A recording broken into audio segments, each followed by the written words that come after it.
Good morning, everyone. It's Hanifa Menon from hearthealthbrainhealth.com, encouraging healthy grieving and mindful actions. Today, I want to talk about the heart chakra with you. And of course, I found this beautiful quotation. It's a fun quotation, actually. If anyone knows or has dogs, and you do know that, or maybe some of you know that I used to have a dog and I love him dearly. And this quotation really hit my heart when I read it. So it said, a dog's heart chakra is always open. Their aim in life is to please.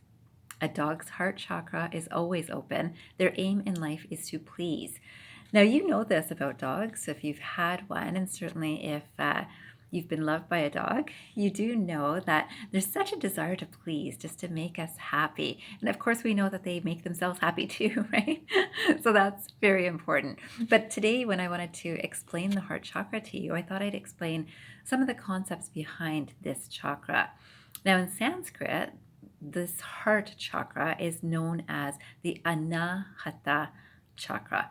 Anahata. And that word, that Sanskrit word, is roughly translated to unhurt. Unhurt. So it's interesting thought that the only way you can be unhurt is if you recognize you have been hurt. And if we recognize that all of us are hurt at some time, sometimes by others, which we're usually very quick to recognize. So someone said something about us, that means someone thought something about us and that was hurtful, and they were thinking that before they said that. So they said that, and that's hurtful. And then there's some actions that are taken that are hurtful. And usually when things are happening to us, from outside of us, we're much more aware of it. And that's, of course, what I work with regularly with the emotion of grief, with my grief recovery work. And of course, in Sanskrit or even in chakra system, often this heart chakra is covered with grief, which is very interesting because, again, in Chinese medicine, we think of grief as the lung chakra. In Chinese medicine, the heart and lung are both known in an area of the body known as the upper warmer. So we can understand that these are still both related. So grief affects the heart and can cover up some of the depth of the heart.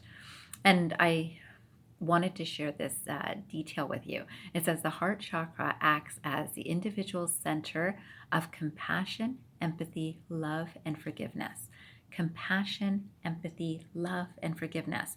So of course, you need compassion to actually feel love, right? So, when someone is thinking, oh, this is my child or this is my dog, and you have compassion for, oh, this dog has been waiting for me all day and now I'm home. Or you might think the same thing about your child, that the child had to keep themselves busy while I finished doing whatever I was doing. And so there's a compassion that comes that then brings forth that love too.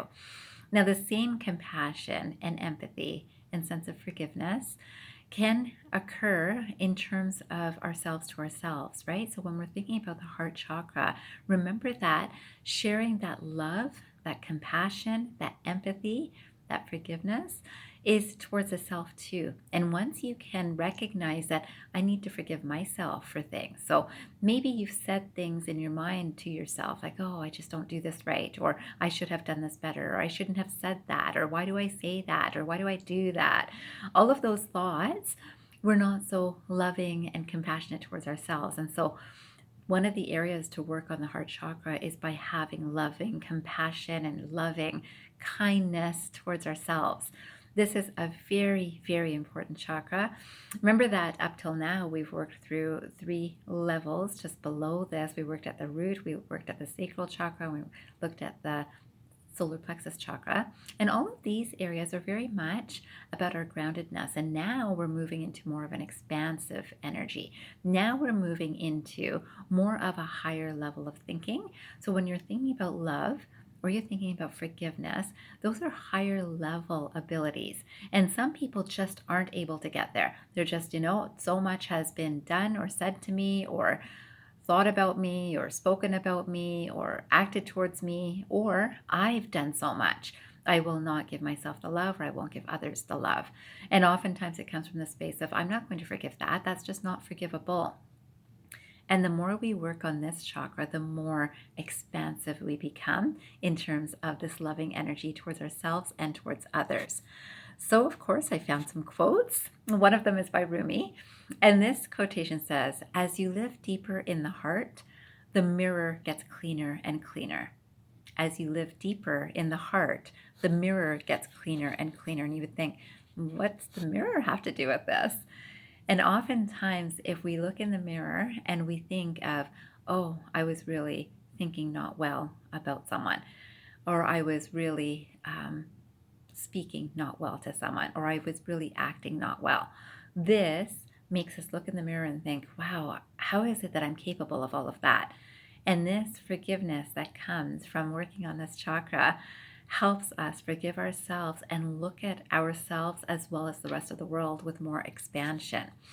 There is one of the aspects of the heart chakra too is about gratitude.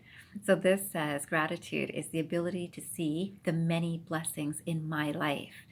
So oftentimes when people's heart chakras are not flowing so freely, we can only see the things that are not right. This isn't right, that's not right, work's not right, my sleep's not right, my health is not right, my relationships are not right. So we can see all of the things that are not right, or those people are not acting right, so we can have a lot of judgment towards others or ourselves.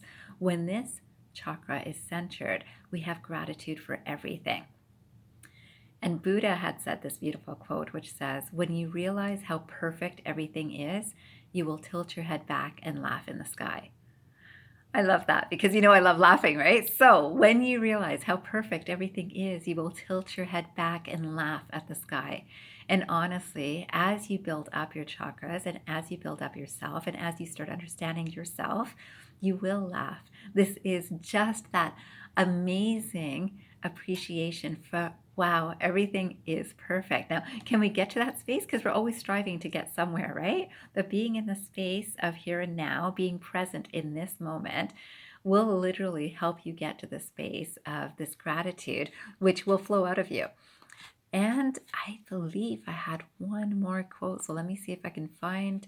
No, I think that's all of the quotes that I have for now. I think I wanted to come back to a Rumi quote. So I want to finish with the same quotation that I started with. As you live deeper in the heart, the mirror gets cleaner and cleaner. So remember that as you go within yourself and understand yourself, it allows you to have this compassion, this love, this free flowing energy of joy also that comes from this area, to have this immense gratitude for both your own life, the experience of those around you, and the benefit and the gratitude towards everything that's happening for you and the world around you.